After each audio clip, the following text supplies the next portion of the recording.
मन मंदिरा गजर भक्तीचा.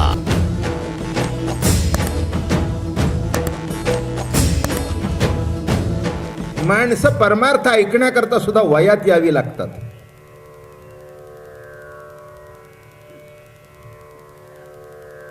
काय जसं गाणं आहे, आता ही सिनेमामध्ये गाणी गातात, चांगली आहेत, काही वाईट नाही. प्रत्येक गाणं कुठच्या नाही कुठच्या तरी रागदारीवर आधारितच असतं. पण अशी उडत्या चालीची गाणी असतात, चटकन माणसं पकडू शकतात. पण क्लासिकल म्युझिक हे अभिजात संगीत आहे, त्याची रुची लागण्याकरता काळ जावा लागतो. इतकं लवकर ते आ ऐकायला बरं वाटत नाही. शब्द ऐकायला बरे वाटतात बरं का, हो. पण ताना बिना माणसानं ऐकणारा वाटतं. हा का ताण काढतोय आपला? स्वतः मार की ताण, आमचा का ताण काढतोस? पुढचं बोल. मला माहिती आहे, एका गवई गात होता, त्याने गायला काही नाही, नुसते 1-2-3 शब्द. सखी म्हणला, बस एवढंच बागेशिरीतली. पुन्हा ते सखी, अरे म्हटला पुढे सरकी. एकदा त्या तुझ्या सखीला कळलं ना, मन लागत नाही. अरे पुढे हो ना, पुढचं सांग की. आता याच्या पुढे काय शंख करा? आलं का लक्षात? मग जो सुरामध्ये नादामध्ये होता तो म्हणाला, काय बागेश्री गायली हो, वा क्या बात आहे, काय काय क्षण. हा म्हणतो पुढे सर. आलं का लक्षात? हे सगळं एकंदर विचित्र आहे सगळं. मी तुम्हाला मागे एकदा गोष्ट सांगितली, तुमच्या लक्षात आहे का? बालगंधर्वांचं नाटक चालू होतं, मला वाटतं पुण्यामध्ये का सांगलीला. आणि मोठी मोठी माणसं तिकीट काढून यायची. त्यातलंच मग त्यावेळेला ती जसं आता नाटकाला सिनेमाला जायचं काही विशेष राहिलं नाही. मग त्यावेळेला तो गावचा पाटील 25 रुपयाचे तिकीट फ्रंट लाईनचा आला. आणि बालगंधर्व आले, सुरू केलं, नाही मी बोलत, हा हा नाही मी बोलत, नाही मी बोलत. आणि ते काय, ते अँगल तसा आला बालगंधर्वांचा. तो पाटील नाही मी बोलत,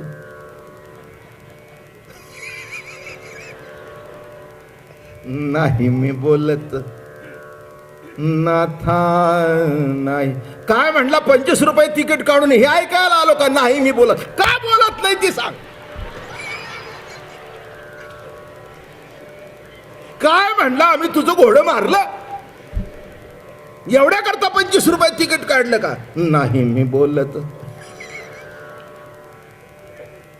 आता मला सांगा, असे जे श्रोते बसले तर काय बाबा महाराजांनी कपाळ एवढे दिवस राशीत काय ऐकलं? बरोबर आहे, जोंधळ्याची रास भरत होतो.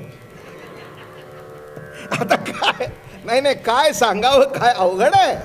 तसं गाणं ऐकण्याकरता, प्रवचन ऐकण्याकरता, कीर्तन ऐकण्याकरता तेथील लेवल आपल्याला यावी लागते. म्हणजे त्या त्या विषयामध्ये तो रमतो.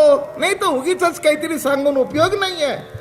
आणि म्हणून लक्षात घ्या की कुणाला वाटेल काय हा बायका. अरे नारद सुद्धा आपल्या भक्तिसूत्रामध्ये म्हणतात, प्रेम असावं तर कुणासारखं, गोकुळच्या गवळणींच्या सारखं. त्यांना दुसरा दृष्टांत भेटला नाही. प्रेम कुणासारखं? अनिर्वचनीय प्रेम स्वरूपा मुका स्वाद नवत. प्रेम हे अनिर्वचनीय आहे बरं का. आणि कुणासारखं? गोकुळच्या गवळणींच्या सारखं. मी म्हटलं, एवढं प्रेम कबीरजी तुम्हाला किंवा नारदांना दिसलं?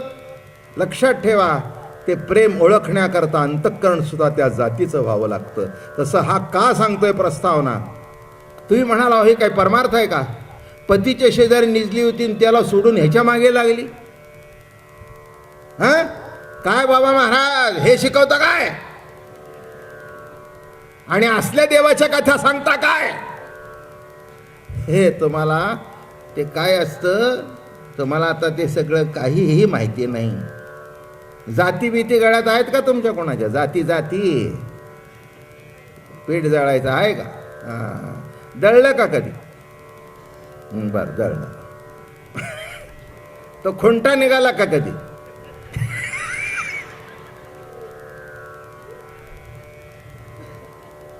हा, मग तो काय असतं, तो खुंटा निघतो, मग त्याला नारळाची शेंडी किंवा दुसरं काहीतरी घालून असं हलवून हलवून ठोका मारायचा, हलवून हलवून. मग ती एक म्हणली, अहो ठोका मारताय आणि हलवताय का? ते म्हणली हलवल्याशिवाय पक्क बसत नाही. तसं माझं चाललंय.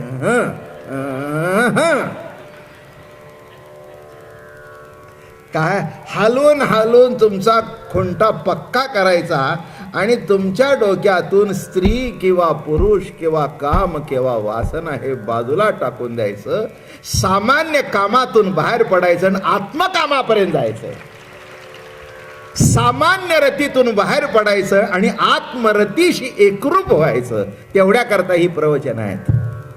म्हणून नीट लक्षात ठेवा, हे विषय ऐकताना सुद्धा. नाही तर म्हणाल घरी जाऊन विचार काय सांगितलं, ते म्हणले कृष्णाची बासरी ऐकली आणि त्या बायका आपल्या नवऱ्याला सोडून गेल्या.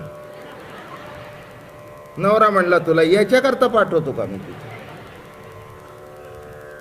म्हणजे हे आणि हे जर तुमच्यात घडलं तर हाच माझ्या प्रवचनातून घडलेला ब्रह्म घोटाळा, फार मोठा घोटाळा होईल. आणि म्हणून इथे हे माझं वर्णन नाही आहे, शुक महामुनीने हे सांगितलेलं आहे. त्यांना जे प्रत्यक्ष दर्शन घडलं की कशी अवस्था झाली, बरं का, अवस्था कशी झाली. बावरले मी हरी केली सत्वारे जादूगिरी, बावरले मी हरी. बावरले हरी मी, वेणी विसरले. काय काजळ कुठे घालतायत, काय कुठे घालतायत, कशाचं काही नाही. त्यावेळेला सुद्धा लिपस्टिक होतं. तुम्ही आजच होता असं नव्हे, बायका पूर्वीपासूनच रंगरंगोटी करत होत्या. हे सगळे काही जे काही आज कपड्यांचे वगैरे प्रकार आहेत त्या काळामध्ये सुद्धा होतेच. नाही असं काही नाही आहे. कोणी काय कुठे लावते, कुणी काय करते सगळे कृष्णाला सुद्धा कळे नाही काय भानगड आहे. त्याला का कळत नव्हता, कारण मुळातली भानगड तोच होता. बरं का, मुळातली भानगडच तो होता. लक्षात घ्या, आपल्या जीवनाच्या सुद्धा भानगडी त्याच्या भोवतीच विणल्या जात आहेत. त्याच्या भोवतीच गोफ विणला जातोय, त्याच्या भोवतीच हा फेरा धरला जातोय. नाहीतर काय आहे हे बघा, त्याने आपल्याला जन्माला घातले म्हणून या भानगडी, नाही का, जन्मालाच घातलं नसतं तर या भानगडी झाल्या असत्या का? चांगलं का वाईट, का पाप का पुण्य, नवरा का पोरं का बाळ, खरं का खोटं, आपल्याला पवित्र व्हायला पाहिजे. हे कशाला भानगडी, लक्षात ठेवा. आणि जेव्हा महाराज इथे म्हणतायत वनामध्ये का आला ती सकळा, नामा म्हणे आईशा गेल्या देवापाशी आनंद मानसीन समाये. आणि मग आल्या सगळ्या अशा उभ्या राहिल्या, गच्च झालं सगळीकडे वातावरण, सगळ्या येऊन उभ्या राहिल्या. हा असा बघतोय त्यांच्याकडे की जणू काही त्यांची ओळखच नाही आणि याच्याशी आपला काहीही संबंध. असा हा लबाड, मोठा मोठा चित्तचोर, मोठा लबाड, बरं का, खटनट, त्याच्या इतका दुसरा कोणीच नाही आहे. आणि काय सांगू तुम्हाला, येऊन उभा राहिला असा बघतोय त्यांच्याकडे. होसी तो नामा निराळा, करूनच्या करून आणि पुन्हा, म्हणजे ते माहिती आहे ना तुम्हाला, 16,108 बघून ब्रह्मचारी आहे का नाही. काय आता कशी काय अर्थ, हे आम्हाला तो भानगडी करतो आणि याचे आध्यात्मिक अर्थ चालवता आमचं डोकं खराब होऊन जातं. बरं का, 16,108 भोगून ब्रह्मचारी आणि तो 60,000 खंड्या अन्न खाऊन निराहारी. काय सगळी एकंदर गमतीच आहे त्या सगळ्या. बघतोय सगळ्यांच्याकडे, लाज वाटत नाही का म्हणे तुम्हाला? हे कसं झालं कळलं का? आपण एका पोरीला शिळ घालून बोलवायचं आणि ती जवळ आल्यानंतर लाज वाटत नाही का तुला? पोरांच्या मागे लागतेस. मी आपलं तुम्हाला थोडस जो तुम्हाला जीवनातून गेलेला आहे तुमच्या, थोडं तरी तुम्हाला तुम्ही केलं नसेल, बघून तरी असेल ना. सहज आपलं त्या बालगंधर्वन फुटपाथून चालताना असे प्रकार दिसतातच माणसांना, नाही दिसत का? शेळ मारायचं आणि तिने जर मुलीने वळून बघितलं, लाज वाटते का? तुझ्याकडे कोणी मारलंय का? थोबाड बघ तुझ्याकडे, कोण शेळ मारणार? अंकित झालं. वा वा वा, इथे टाळ्या आल्या मला जोरात. पटला विषय, पटला. अरे मी सुद्धा एक काळी तरुण होतो, पण माझं तरुण पण उमलण्याच्या अगोदरच माझं लग्न करून टाकलं, तेव्हा या भानगडी मी केल्या नाही.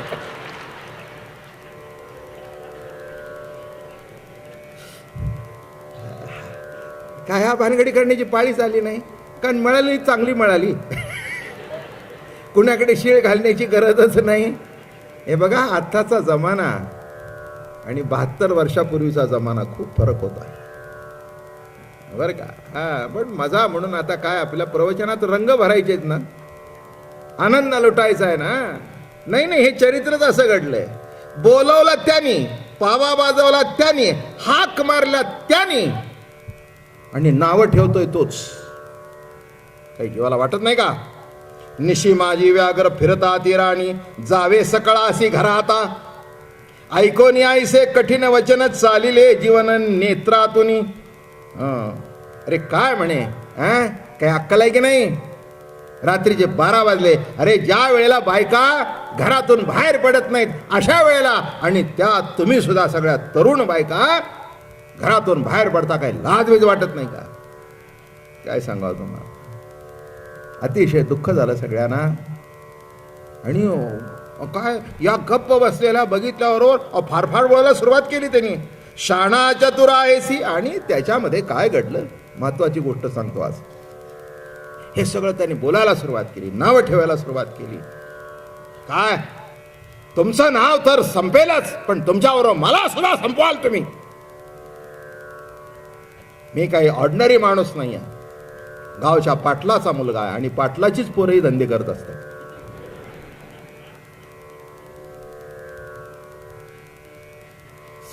माफ करा मला, नाही ते इतिहास काढून बघितलं गावगावचा तर काय आहे नाही का.